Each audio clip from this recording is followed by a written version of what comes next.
1983. You're aboard Vancouver's only authentic paddle wheeler, and the paddle wheel at the stern of our ship is our only means of propulsion as we cruise around the harbor at a comfortable speed of 5 knots or about 10 kilometers an hour. The vessel was modeled after early British Columbian paddle wheelers and is named after the Canadian Constitution Act of 1982, which gave Canada full and final independence from the United Kingdom. Now, some fun facts about the city of Vancouver. The city of Vancouver is in a temperate rainforest biome. It's 137 years old, and it was incorporated April 6, 1886. However, records do show the presence of indigenous people in this region as far back as 10,000 years ago. Vancouver and the surrounding areas were largely occupied by the Coast Salish people, a large set of indigenous tribes and bands with ethnic relations who share common languages. In 1791, Europeans reached this part of the world while searching for an entrance to the so-called Northwest Passage. It was the Spanish who were the first to arrive, but it was actually the British captain, George Vancouver, who made it into the inner harbor the following year. He named this place the Burrard Channel after his Navy friend, Sir Harry Burrard. In 1858, the Fraser River Gold Rush brought around 30,000 American prospectors into the province, and fearing an American takeover, the British established the colony of British Columbia. We are currently traveling through the waters of Cold Harbour, once a popular spot amongst the Squamish people for fishing herring. It gained its name from the underwater coal deposits discovered here in the 1850s. Captain George Richards, despite reports showing that the coal was unusable, named this site and gave the name Coal Peninsula to what is now known as Stanley Park. Richard Street in Vancouver's downtown core is named to honor his early surveying efforts.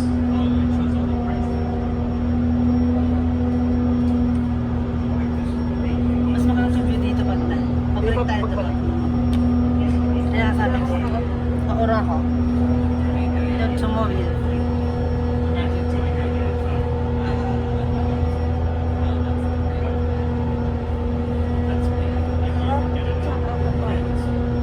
Pumunta ka. Yan mo ako sa gilid. Dito ka dito lang ako kasi hirap ang video eh. Ayan. Yan yung nagreklamo na hirapan mag-video. Okay, go. O yung ano dito? Di, makikita naman yan. Tayo lang naman dito. Kaya isipin mo, parang mali yata yung sa isip mo. Hindi, tama. Kasi pabalik ka. Off to our right-hand side there, I'm sure you've noticed all those float planes that are docked. Well, all of them belong to Harbour Air, which is the world's largest seaplane airline. They just started to test electric-powered planes That's in the the- harbor here with flights between Harbour. Vancouver International That's the new Airport one. and Canada Place. All planes connect downtown Vancouver to islands and communities along the coast, Yeah. including British Columbia's capital city of Victoria. While it can take up to 4 hours to travel to Victoria by car and ferry, one can expect to commute via seaplane in under 30 minutes. Floatplanes also offer flight seeing tours, which are ideal for getting a new perspective of the surrounding mountains and glaciers. And behind it, we have that building with a grassy roof, and this is the expansion of the Vancouver Convention Center. This building triples the size of the original, and they now share 500,000 square feet in meeting space. This is one of the largest conference spaces in the country. The 6-acre living roof is the largest in Canada and the largest non-industrial living roof in North America. The roof landscape is a self-sustaining, grassy habitat characteristic of coastal British Columbia. It includes over 400,000 native plants and 4 colonies of bees, which provide honey for Lot 185, the Plaza Restaurant.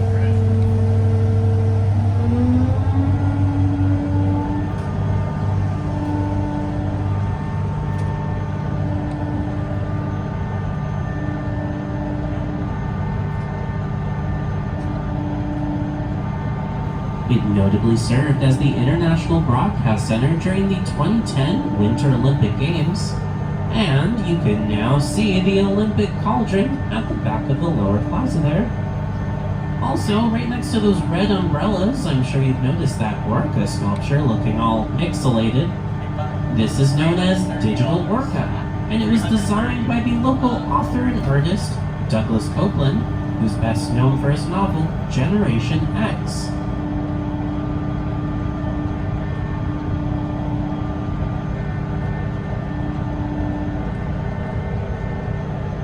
On the left corner of the building here, we have that large blue raindrop sculpture. This is called the Drop, and it was designed to symbolize the importance of water to human life, but it's also a joke to the amount of rainfall we receive here in Vancouver, which last year was about 57 inches or 114 centimeters. We are now sailing past Canada Place, which is locally known as the Five Sails. If you see there's those 5 pointy roofs there. Yeah, that's why we call it that. Canada Place is the original Vancouver Convention Center and is also home to the 4-star Pan Pacific Hotel, Port of Vancouver, the World Trade Center, and Fly Over Canada. It also serves as our main cruise ship terminal. As you can see, we've got the Silver Muse docked in here today. Vancouver is the leading home port to Alaska and the only gateway through Canada's Inside Passage. Last year, the Port of Vancouver welcomed 36 different vessels carrying more than 810,000 passengers on 307 sailings. Canada Place was built in 1985 on the historic Canadian Pacific Railway Pier. Canadian Pacific Railway entry ships departed from these docks in the early 1900s, carrying passengers and cargo to and from India, China, and Japan. This was also the site for the Canada Pavilion during Expo 86, the World Exposition that was held here during the city's centennial year.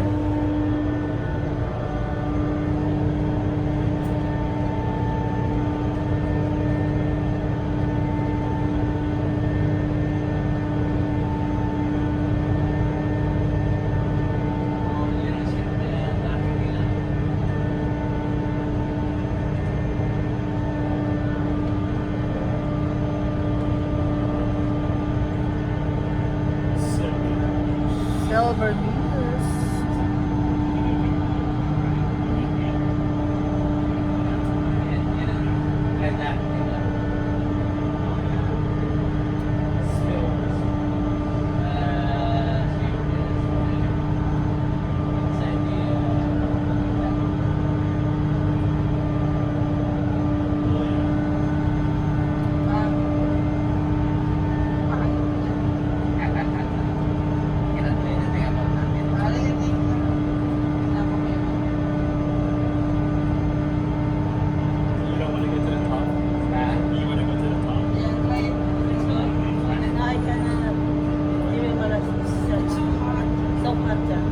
You're gonna try, why not?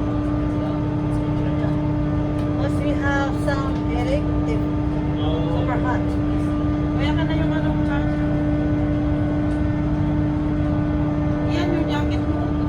Let's put that place. Yung water, ipatingnan man pa.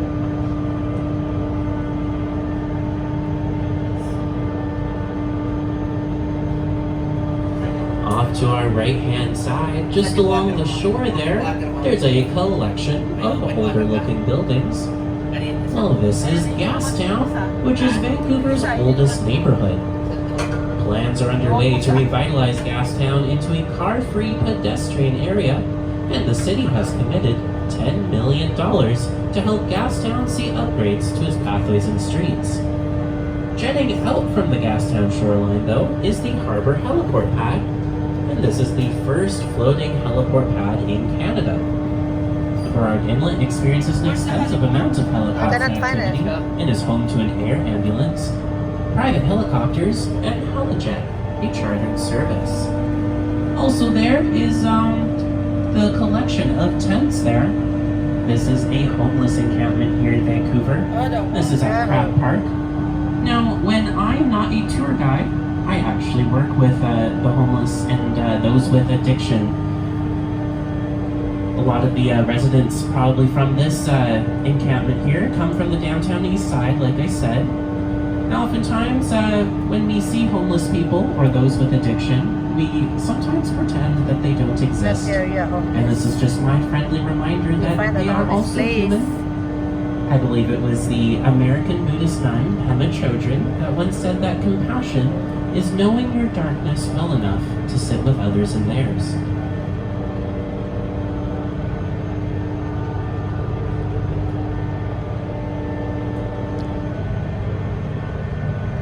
Now off to our right here, we're going to be sailing past this patch of land with all these shipping containers.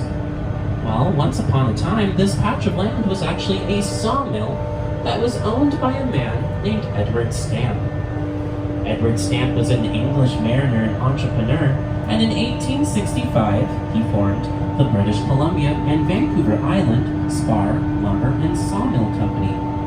He obtained logging rights to the Burrard Inlet and received $100,000 in investment from the British government. He first tried to establish a mill at Brockton Point in Stanley Park, but the rough currents and a nearby reef thwarted those efforts.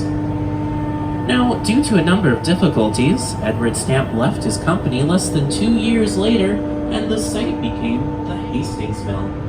It was effectively a company town, containing a school and the Hastings Mill store. The mill was vital to Vancouver's economy until its closure in the 1920s. In the modern day, however, Centerm is operated by DP World, one of the world's largest marine terminal operators, and handles container, bulk, and other terminal cargo. Now those giant orange structures that you see here, the ones that kind of look like AT-ATs from Star Wars, well, they are powerful gantry cranes that are used to load and unload shipping containers, which can each weigh upwards to 30 tons. Now we've got a large blue shipping vessel in the port here today. The port here actually sees about 2,800 ships move through it annually, carrying 140 million tons of cargo and handling nearly 3.4 million containers. Many vessels, like the one that we see off to our right here, will cross the Pacific Ocean to trading partners in Asia, and about 21 knots. It can take about 15 days to travel from Vancouver to Hong Kong.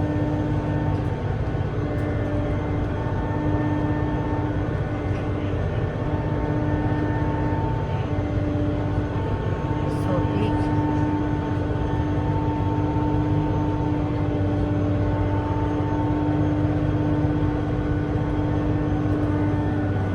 Yan lang mga loves. Thanks for watching. See you soon.